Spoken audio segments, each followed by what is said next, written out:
Hi, Dana. What's up, brother? You've heard of Deflategate. Yeah. What's another gate? Onion ring gate? Where you said that they won't let you have onion rings outside. Yeah. Give me one more famous Spygate. gate. Spygate. Oh, Watergate. There you go.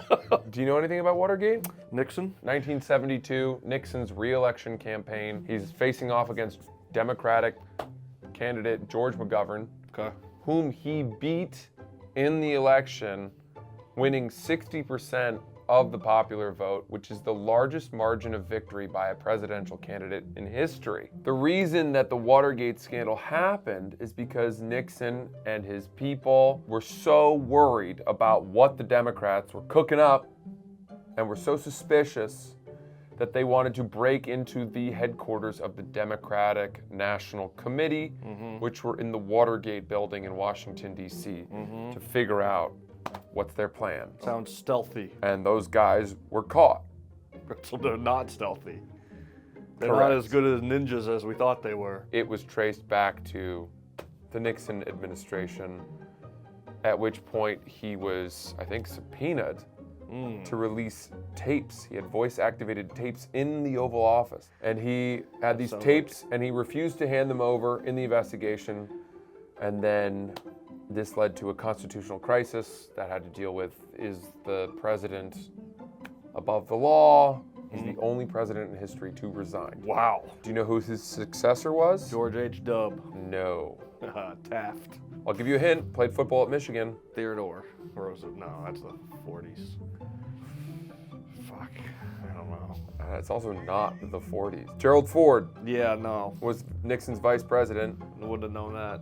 And one of Ford's first acts as president was to pardon Nixon. Oh, so he came back? The nation needs to heal. We need to move on from this black eye. Respect, Gerald. Yeah, Gerald Ford. He sounds like a fullback.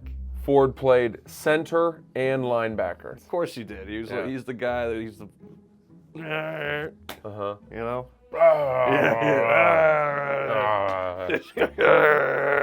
There was a great movie made about the Watergate scandal that followed the investigative reporting on it. Was it called Watergate? It's called All the President's Men. It should have just been called Watergate. Out of that movie and out of that scandal, there was a famous character revealed. Deep Throat. Yeah. You ever heard of this? Operation Deep Throat, boys. What's that? It's I don't know.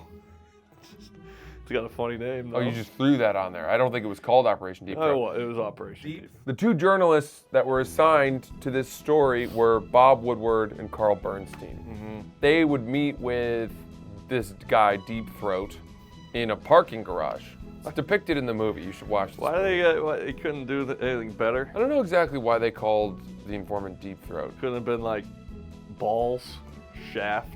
That's a different movie. In 2003, the identity of Deep Throat was finally revealed. Wow. As Mark Felt, who was the associate director of the FBI. Okay. He famously said, "Follow the money." And it was by tracing the money that they were able to connect it to the Nixon administration. Watergate. It changed Nixon's legacy. Try saying it with a Philly accent. Watergate? Yeah. It's good. Watergate. It's fun. Water. Hey, can I get me a water? My buddy always used to say that in school. Really? Yeah, Flip. Shout out Flip. That's the one that found me face down in a marsh. In a marsh? Yeah. Why were you in the marsh? Who knows behind mariachis? We all went out. I had 2 drinks. Next thing I know, I woke up in a marsh.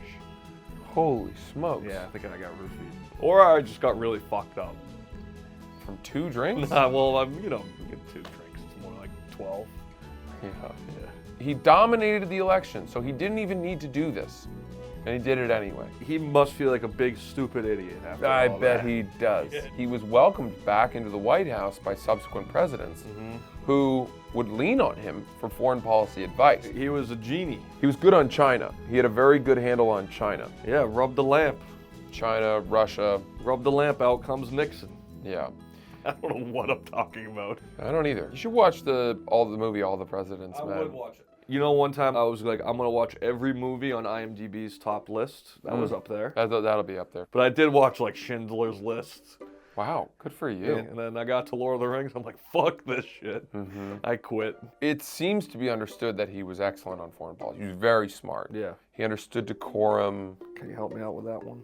his bedside manner, the way he presented himself, On his bed? his ability to connect with people, his sense of behavior. Okay. That's Watergate in a nutshell. I feel like I would have done pretty bad in the 70s. Why? Like, those are staring me in the face, those drinks. And all I want to do is drink them. Don't drink them. I'm not gonna. But I feel like if I was in the 70s and I saw a bunch of fucking acid, I'd be like, I'm gonna eat all of it. Because you're hungry. That's Watergate. Okay. Watch All the President's Men. Yes, sir. Try to stay away from Gates. And LSD. Yeah. All right. Good luck, Dana Beers. Thanks, Franny.